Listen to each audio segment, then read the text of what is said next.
الحمد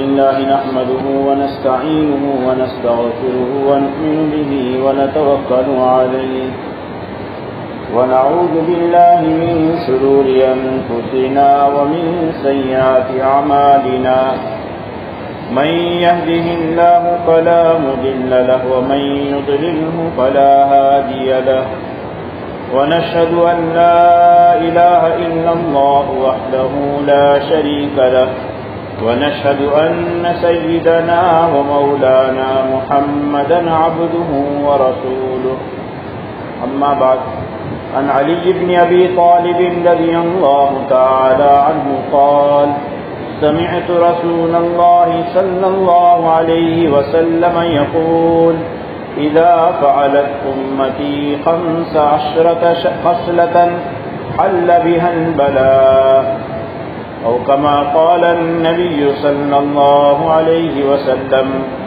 اللهم صل على محمد النبي الأمي وعلى آله وسلم تسليما. میرے عزیز اور بزرگوں، پچھلے ہفتے ایک حدیث کا کچھ حصہ پورا ہوا. حضرت علی بن ابی طالب رضی اللہ تعالیٰ عنہ فرماتے ہیں، نبی علیہ الصلوۃ والسلام نے ارشاد فرمایا، جب امت 15 گناہوں میں مبتلا ہوگی ان پر آسمان سے بلائیں اترے گی. اور پھر حدیث کے اخیر میں اللہ کے رسول علیہ الصلوۃ والسلام نے فرمایا فَلْيَرْتَقِبُوا رِيحًا حَمْرَاءَ أَوْ خَسْفًا وَمَسْخًا، پھر سرخ آندھیوں کے چلنے کا انتظار کرو، یا یہ کہ زمین میں دھسائے جانے اور انسان ہونے کے باوجود دوسرے جانوروں کی شکلوں میں ان کی صورتوں کو تبدیل کیے جانے سے ڈرو. ان 15 چیزوں میں جب امت مبتلا ہوگی تب یہ وبال اور یہ پریشانی اور یہ وبا اور یہ مصیبتیں اتریں گی.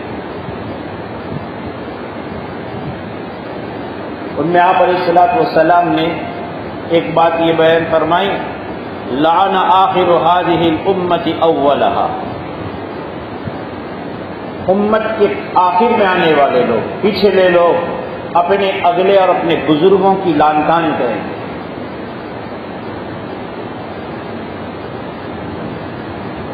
خصوصاً دینی اعتبار سے، تقوی اور پرہیزگاری کے اعتبار سے، علم اور عمل کے میدان میں جو ہمارے مقتدا گزرے ہیں، اور وہ شروعات ہوئی اللہ کے رسول علیہ السلام کے صحابہ سے، کہ ہمارے مقتدا کی شروعات نبی علیہ السلام کے بعد صحابہ حضرات، صحابہ کرام رضوان اللہ مجمعین پر، تابعین پر، تبع تابعین پر، محدثین پر، ائمہ مجتہدین پر لوگ لعن طعن کریں گے، اور ہو رہا ہے.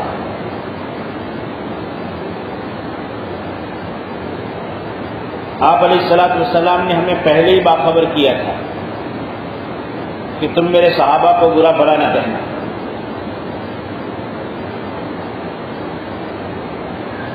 امت اس میں مبتلا ہے. محدثین کو برا کہنے میں مبتلا ہے، جن کے ذریعے سے پورا علم حدیث جو قرآن کے سمجھنے کے لیے ضروری ہے، وہ پورا علم حدیث کا ذخیرہ ان کی بڑی محنتوں کے بعد امت کے پاس پہنچا ہے. دنیا میں ہر شخص کے پیچھے بال بچے لگے ہیں، آخر وہ ہمارے اسلاف سب کاموں کو چھوڑ کر فقط اور فقط اسی کے پیچھے لگے رہے. امام بخاری رحمۃ اللہ علیہ 16 سال کی عمر سے لگ گئے حدیث کی خدمت میں، اور پوری دنیا میں جہاں جہاں انہیں پتہ چلا کہ کوئی حدیث کے اساتذہ ہیں، ان کے پاس حدیث ہیں، پہنچے، اور پہنچے ہی نہیں بلکہ جو جس سے حدیث سننے جا رہے ہیں وہ کتنا محتاط ہے، ان ساری باتوں کو تحقیق کیا. امام مسلم نے تحقیق کی، امام ترمذی نے تحقیق کی، امام نسائی نے سب تحقیق کی اور اس تحقیق کے بعد وہ حدیث لی، اور انہوں نے ان کے استاذ کون، اللہ کے رسول علیہ السلام تک بات کے پہنچنے کے پوری سند کو یاد رکھا اور امت کے پاس وہ سلسلہ پہنچایا، اور آج امت کا وہ حصہ اپنے محسن کو بھول کر کے ان پر لعن طعن کرے، اس کی اجازت نہیں۔ پھر سرخ آندھی چلے تو دکھ کی بات نہیں، پھر اگر امت کو زمین میں دھسا دیا جائے تو اس کے لائق ہے کہ زمین پر باقی نہ رہے۔ ہمارے 4 امام، حضرت امام ابو حنیفہ رحمہ اللہ، امام مالک، امام شافعی، امام احمد بن حنبل رحمہم اللہ، چاروں امام نے قرآن اور حدیث کو اور امت کے اجماع کو، صحابہ تابعین کے اجماع کو سامنے رکھ کر کے انہوں نے امت کے لیے عملی زندگی کے لیے فقہ کو مرتب کیا۔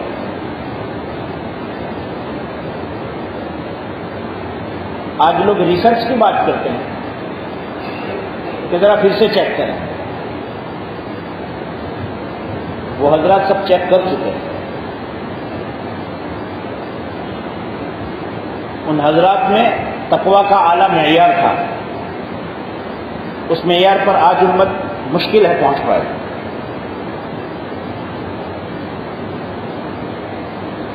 ان حضرات میں اتباع سنت کا جذبہ تھا، خوف خدا تھا۔ آج بڑے سے بڑا متقی بھی اس درجے کو پائے مشکل بات ہے۔ حضرت امام ابو حنیفہ رحمۃ اللہ علیہ کا ایک دو قصے ہیں، کئی ہیں لیکن سنا دو۔ حضرت نے عراق میں ان کی جو کپڑے کی دکانیں تھیں، اپنے نوکروں کو، غلاموں کو بتا رکھا تھا کہ بیپار کا طریقہ کیا ہے۔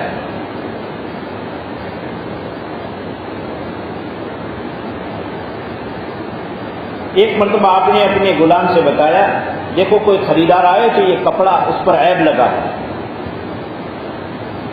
اس میں کچھ نقصان ہے، نقصان بتائے بغیر بیچنا نہیں۔ کوئی خریدار آیا، وہ نوکر، وہ غلام اس عیب کو، اس نقصان کو بتانے سے اس کے ذہن میں بات نکل گئی، بتانے سے رہ گیا۔ حضرت کو اتنی فکر تھی، اور اس پرہیزگاری کے اور تقویٰ کے اور بندوں کے کیا حقوق ہیں، جب آدمی فکر میں رہتا ہے تو پروگرام بنا سکتا ہے۔ اس زمانے میں آپ نے اپنے نوکروں کو کہہ رکھا تھا کہ کوئی بھی خریدار آئے اس کا پورا پتہ لکھے، کیا مال خریدا ہے وہ لکھے، کتنا میں خریدا ہے وہ لکھے۔ ایک مدت ہوئی، حضرت پہنچے، حضرت نے پوچھا بھائی کیا ہوا اس کپڑے کا؟ اس نے کہا حضرت وہ بک گئے، آپ نے اسے بتایا تھا؟ اس نے کہا میں بھول گیا۔ آپ نے رجسٹر نکالا، اس کا خریدار کون تھا؟ کہ فلاں شخص ہے۔ کہاں کا رہنے والا؟ کہ مدینہ المنورہ۔ حضرت نے اس آدمی سے معاملے کی صفائی کے لیے کہ ہمارے نوکر نے، ہمارے غلام نے کپڑے کا عیب بتائے بغیر آپ کے ہاتھ پر سودا کیا ہے، یہ جائز نہیں ہے، دھوکہ ہے، چاہے جان بوجھ کر نہیں ہے لیکن آپ کا حق ہے۔ مدینہ کا مستقل سفر کیا، پہلے مسجد نبوی میں پہنچے، روزہ اقدس پر حاضری ہوگی، اس کے بعد اس کو تلاش کریں گے۔ فکر تھی، اللہ نے مدد جیسی فرمائی۔ حضرت مسجد میں نماز کے انتظار کے لیے بیٹھے تو آگے وہی آدمی ہے جو حضرت کا کپڑا کی دکان سے خرید کر کپڑا پہنے ہوا، اور حضرت کپڑے کی بناوٹ کے انداز سے سمجھ گئے کہ یہ وہی کپڑا لگتا ہے۔ فکر تھی، اللہ نے کام آسان بھی کر دیا۔ نماز ہوئی، روزہ اقدس پر حاضری ہوئی، سب باہر نکلے، حضرت اسی کے پیچھے ہو گئے۔ باہر جا کر اس کو پوچھ رہے ہیں اس کپڑے کا معاملہ، تو اس نے کہا کہ ہاں میں نے وہیں سے خریدا ہے۔ کیسے آنا ہوا؟ بھائی ہمارے غلام نے، اس میں ایک عیب تھا، وہ آپ کو بتایا نہیں اور یہ صحیح نہیں ہے، اس لیے ہم آپ سے معاملے کی صفائی کے لیے، آپ کا حق ہے عیب آپ کو بتایا نہیں گیا، روزی میں ایک قسم کا شبہ داخل ہو جائے گا، اس کی بے برکتی ہوگی وغیرہ وغیرہ، اس لیے ہم آپ سے ملنے آئے۔ اس نے کہا اسی لیے مجھے لوگوں نے بتایا تھا، میں نے لوگوں سے عراق میں پوچھا کہ مجھے کپڑا خریدنا ہے کہاں سے خریدوں، سب نے کہا ابو حنیفہ کی دکان سے خریدو، جاؤ مجھے کچھ لینڈر نہیں کرنی، جو ہوا ہے معاملہ صحیح ہو گیا۔ آج اگر ہمارا نوکر چاکر ایسا کر دے تو سیٹھ صاحب تو شاباشی ہے، بہت چالاک آدمی ہے، ایسے ہی ہوشیاری سے کام کرنا چاہیے۔ حضرت یہ نہیں کہہ رہے، حضرت کو تکلیف ہو رہی ہے، پورا عراق سے مدینہ المنورہ کا سفر فرما رہے ہیں کہ کل قیامت کے میدان میں تو معاملہ آنا ہی آنا ہے، اس سے پہلے آج صفائی۔ ایسے متقی اور پرہیزگار لوگ تھے یہ ائمہ مجتہدین، اور آج دنیا میں کچھ لوگ ایسے کھڑے ہوئے ہیں کہ جو ان ائمہ مجتہدین کے اجتہاد پر، وہ لوگ کہ جن کو عربی کے دو بول نہیں آتے، انہیں صحیح ڈھنگ معلوم نہیں قرآن حدیث کیا ہے، اردو کتاب یا گجراتی کتاب پکڑتے ہیں اور پھر کہتے ہیں کہ نہیں مسئلہ تو یہ ہونا چاہیے۔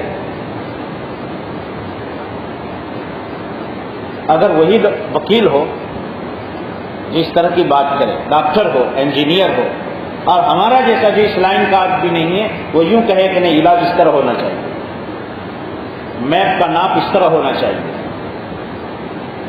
اور لا یوں ہونا چاہیے، تو کہے گا فوراً کہ آپ کے پاس سرٹی ہے۔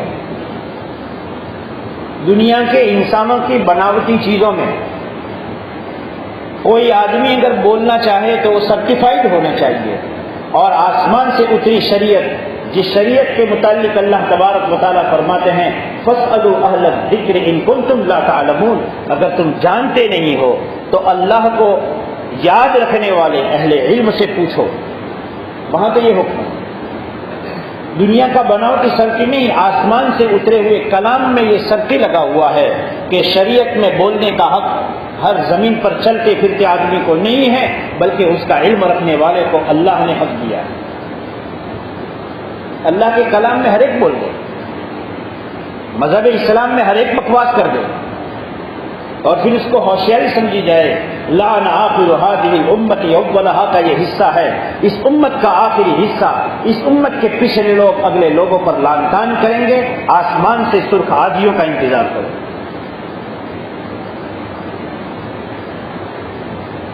امام احمد بن حنبل رحمۃ اللہ علیہ کتنے تقویٰ کے اونچے معیار پر تاریخ دعوت و عزیمت میں حضرت علی میاں ندوی رحمۃ اللہ علیہ نقل فرماتے ہیں کہ ہمارے بزرگوں نے یہ لکھا ہے، اسلاف کی طرف سے اور متقدمین کی طرف سے بات ثابت ہے کہ جو آدمی امام احمد ابن حنبل پر اور ان کی عزت پر، ان کے متعلق کسی طرح کی بری بات کہے، اس کو اپنے ایمان میں متہم سمجھو، اس کا ایمان شنکاسپد ہے، مومن ہونے میں شک ہے۔ انہوں نے مذہب اسلام کے لیے اور ہم امتیوں کے لیے اور ہم لوگوں کے لیے صحیح دین کو پہنچانے کے لیے راتوں دن کی محنتیں کی ہیں۔ آزمائش ہو رہی آپ کی ہر زمانے میں، اہل ایمان میں، مسلمانوں میں مسلمانی کا لیبل رکھنے والے، اسلام کو نقصان پہنچانے کے لیے لوگ رہے ہیں، پہلے بھی تھے، آج ہونا تعجب کی بات نہیں۔ اللہ کے رسول علیہ الصلوۃ والسلام زمین پر موجود ہیں، اور اسی وقت ایک طبقہ پیدا ہوتا ہے منافقین کی نام کا، جو قرآن کو نقصان پہنچانے، اہل ایمان کو نقصان پہنچانے اور مسلمانوں کو اور اسلام کو بدنام کرنے کی سازشیں اس زمانے میں بھی کر رہا تھا۔ خلافت راشدہ کے زمانے میں سازشیں ہوئی،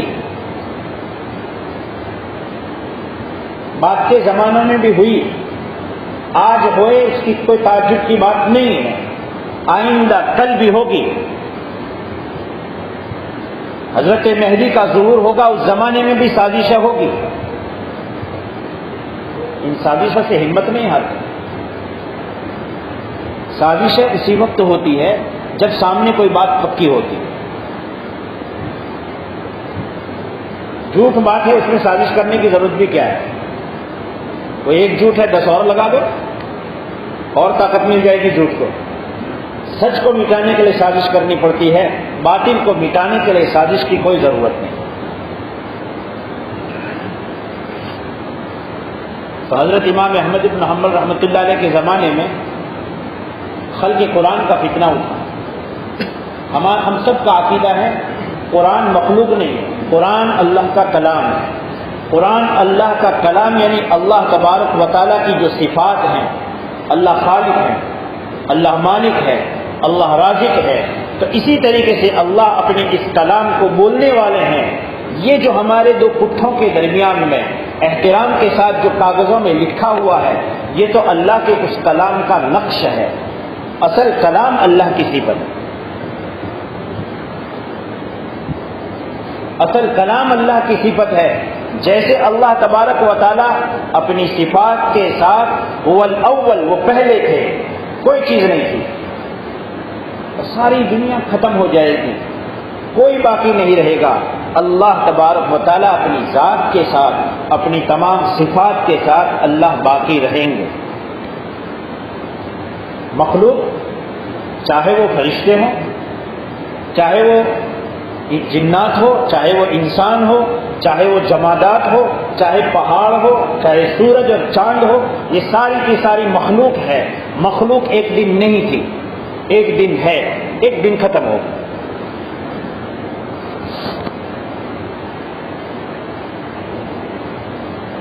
اگر قرآن کو مخلوق کہیں تو اس کا مطلب یہ کہ یہ ایک دن نہیں تھا، ایک دن ختم ہو جائے. اور جب ختم ہوگا تو پھر اس کا مطلب یہ کہ کچھ نیا نظام لانا پڑے گا. امام احمد بن حنبل رحمۃ اللہ علیہ کے زمانے میں بادشاہوں کی کانا پھوسی کرنے والے لوگ پیدا ہوئے اور کہا قرآن مخلوق ہے. حضرت نے فرمایا نہیں، قرآن اللہ کا کلام ہے، مخلوق نہیں. حضرت اگر کسی کونے میں بیٹھے رہتے،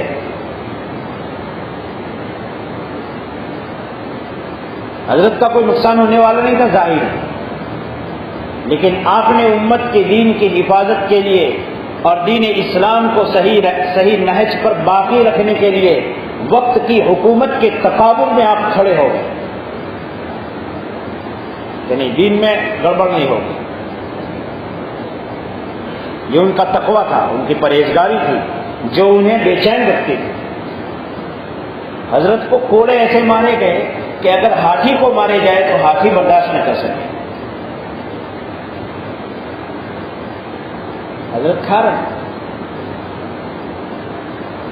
حضرت امام احمد بن حنبل رحمۃ اللہ علیہ کو ایک صاحب کہہ رہے ہیں کہ حضرت اتنی بڑی مشقت میں آپ، آزمائش میں آپ مبتلا ہیں، آپ کم از کم کوئی ایسی بات کہہ دیجئے کہ جس کی وجہ سے آپ کا چھٹکارا ہو جائے، جھوٹ بھی نہ ہو اور بات بچی رہے. حضرت نے فرمایا باہر جا کر کے دیکھو عوام کھڑی ہے، وہ کس حال میں ہے. دیکھا لوگ قلم اور دوات، اس زمانے میں سادے قلم تھے، روشنائی میں ڈبو کر لکھنے کا رواج تھا، دنیا کی یہ ترقی نہیں تھی. لوگ قلم اور دوات لے کھڑے ہیں. پوچھا تو کہا کیوں کھڑے ہو؟ قرآن کے متعلق ہمارا وہ عقیدہ رہے گا جو امام احمد بن حنبل کہیں گے. حضرت نے فرمایا یہ بھولی بھالی عوام ہے، میں بات بدل کر دوں اور وہ لکھ لے اور آئندہ میری بات کی وجہ سے امت گمراہ ہو جائے، یہ تو ہو سکتا ہے کہ مجھے مصیبت میں پڑنا رہے اور مجھ پر مصیبتیں اترتی رہے، لیکن میں بات بدل نہیں سکتا. حضرت نے فرمایا تھا ہمارے حق پر ہونے اور ہمارے مقابل کے باطل پر ہونے کا فیصلہ ان کا اور ہمارا جنازہ کرے گا. جو مقابلے میں لوگ تھے ان کو پورووں پر نہیں بلکہ انگلیوں پر گنے جانے کے لوگ ان کے جنازے میں شریک نہیں تھے. اور حضرت کی وفات پر اتنا بڑا میدان بھر گیا کہ اہل تاریخ لکھتے ہیں اس سے پہلے کسی زمانے میں جبکہ یہ سہولتیں یہ فلائٹ، یہ سواریاں، یہ راستوں کے ہمواریاں، یہ ساری چیزیں نہیں تھی، لیکن لاکھوں کی تعداد میں لوگ شریک ہوئے اور ہزاروں کی تعداد میں لوگوں نے اسلام قبول کیا کہ کیا کہنا اس کا۔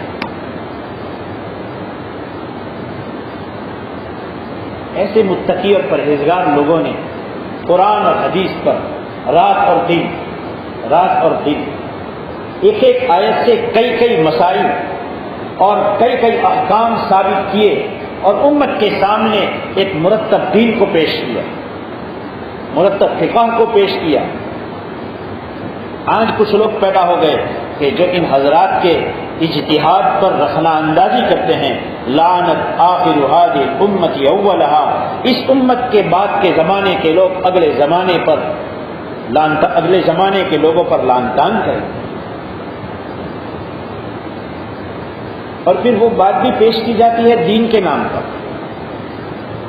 اگر کوئی آدمی غلط بات شروع کرے اور اس غلط بات کو شروع کرنے میں یوں کہے کہ دیکھو میں اسلام کے خلاف ایک بات آپ کے سامنے پیش کرتا ہوں، تو ہمارا کمزور سے کمزور ایمان والا مومن بندہ بھی فوراً انکار کر دے گا کہ اسلام کے خلاف کی بات ہمیں قبول نہیں۔ لیکن اس کے سامنے پیش کیا جاتا ہے دیکھو صحیح اسلام، ماڈرن اسلام اور معتدل اسلام، یہ ایسے فتنے ہیں، بیت اللہ سے بھی اٹھ سکتے ہیں فتنے۔ اللہ کے رسول علیہ الصلوۃ والسلام نے بھی فرمایا ہے کہ فتنے اٹھیں گے، ہمیں کوئی معتدل اسلام، کوئی ماڈرن اسلام کی ضرورت نہیں، ہم کو تو نبی علیہ الصلوۃ والسلام جو اسلام چھوڑ کر وفات پا چکے ہیں اسی قدیم اسلام کی ضرورت ہے۔ امت کا آخر امت کے اگلوں پر، امت کے پچھلے لوگ اپنے مقتداؤں پر لعن طعن کریں گے۔ اللہ ہماری سے حفاظت فرمائے۔ یہ حالات اس لیے سنانے ہیں تاکہ ہمیں بصیرت پیدا ہو کہ ہاں واقعی میں اللہ کے رسول علیہ الصلوۃ والسلام پہلے ہی سے فرما گئے ہیں، ایسا ہونے والا ہے، ہو رہا ہے۔ اس زمانے میں اللہ کے رسول علیہ الصلوۃ والسلام نہیں ہے، آپ اپنی برزخی زندگی میں، قبر کی زندگی میں آرام فرما ہے، اور سارے انسانوں سے بڑھ کر کے آپ کی برزخی زندگی بہت اونچے معیار کی ہے، اس کا ہمیں یقین ہے۔ لیکن اس کے باوجود وہ آج ہو رہا ہے جو اللہ کے رسول علیہ الصلوۃ والسلام نے ہم کو اللہ کی طرف سے خبر دی ہے اور پیشین گوئی کی ہے، اس کا مطلب یہ کہ ہمارا مذہب بالکل سچا اور پکا ہے۔ آج کوئی عالم دین حالات دیکھ کر کے نہیں کہہ رہا کیسا ہو رہا ہے، بلکہ جو بھی کہے گا وہ حوالے کے ساتھ کہے گا۔ ہم جو آپ کو 15 باتیں سنا رہے ہیں امام ترمذی رحمۃ اللہ علیہ کی اپنی سنن ترمذی میں موجود ہے، تو میری اور آپ کی بناوٹی بات نہیں ہے۔ پھر آپ علیہ السلام نے فرمایا وَقَانَ زَعِيمُ الْقَوْمِ أَرْذَلُهُمْ، امت میں یہ حالات آئیں گے، امت گرتے گرتے اتنی نیچی سطح پر پہنچے گی کہ قوم کے ذمہ دار اور سردار قوم کے سب سے رذیل کمینہ قسم کے لوگ ہوں گے۔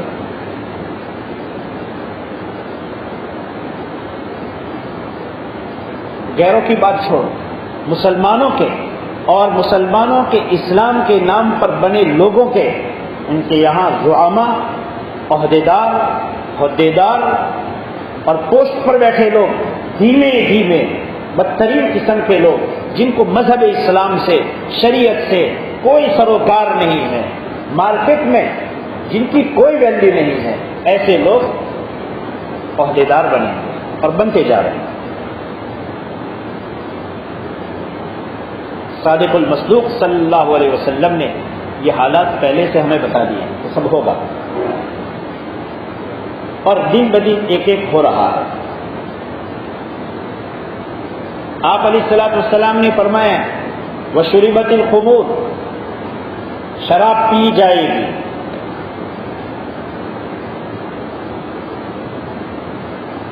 شراب عام ہوتی جائے گی امت میں، اور مردوں میں ریشم کے کپڑے پہننے کا رواج عام ہونے لگے گا۔ عورتوں کے لیے اجازت ہے، مردوں کو اس کی اجازت نہیں۔